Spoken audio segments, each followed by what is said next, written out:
আসসালামু আলাইকুম।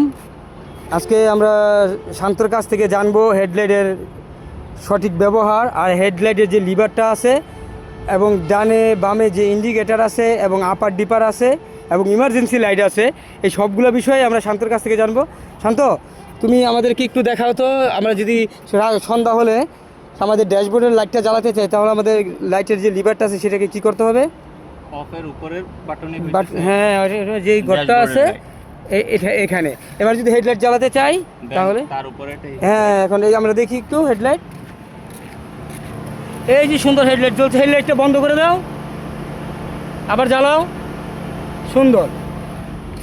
তো এবার যদি আমি তোমারে বলি যে শান্ত তুমি ডান দিকে ইন্ডিকেটার দাও, নিচে নিচে, আর যদি তোমার আমি বলি বাম দিকে ইন্ডিকেটার দাও, উপরে, গুড।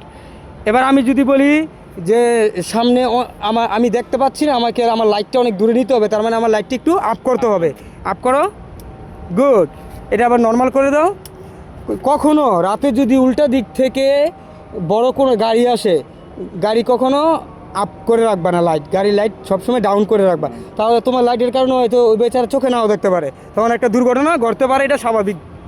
তাহলে সবসময় নর্মালি লাইট নিচে রেখে চালাইবা।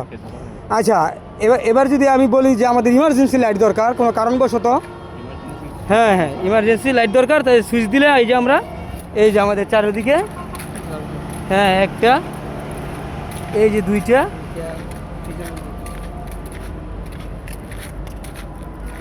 এই যে তিনটা,